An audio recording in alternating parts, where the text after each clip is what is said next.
Somebody in one of the groups asks, Northern California Honda 600 group, how to get the gauges out.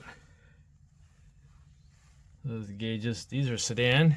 Look at this mirror. It is nice. It's not fall apart or anything. But here's what happens when you grab your steering wheel.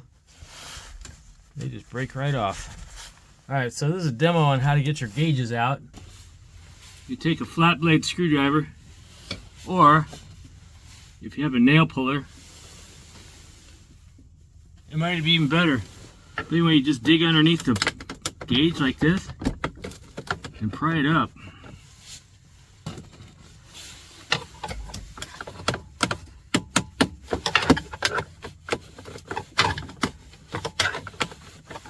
So it comes out. This one here, you gotta unscrew the speedo cable, or if it's a coupe, then you gotta unscrew the tack cable. So I'm not gonna pop that one out. I'm gonna leave that one in. But you can see here, there's one of the clips. And it's got 4 clips. That's what holds the gauges in. All right, let's do this other one. Well, I'm trying to avoid getting my hand in the way, but I usually just go sideways.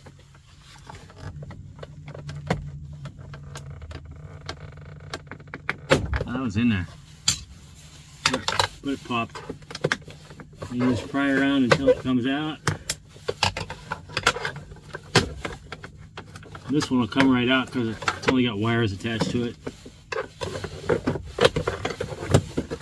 Probably be more helpful if it's not so cold out. And this one's got 2 giant plugs in the back. If you want to take the whole thing out to clean it.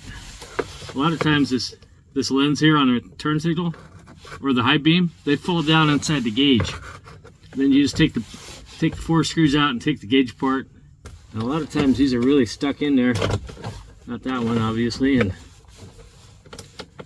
not that one. So here's what the back of the gauge looks like. This is your fuel gauge. This is your turn signal. And to get them out, all you do is push down and turn, and then the thing comes out. And this one's the parking brake, the high beam, red with the black stripe. That's the one that the one that lights up the gauge. Like Bill Hay was saying, these are pretty dim. You could probably put some LED bulbs in there. So anyway, that's how you get the gauges out. And it's just got the if you got the coupe with the fuel gauge in it, same thing. Just pry it out. It just comes right out.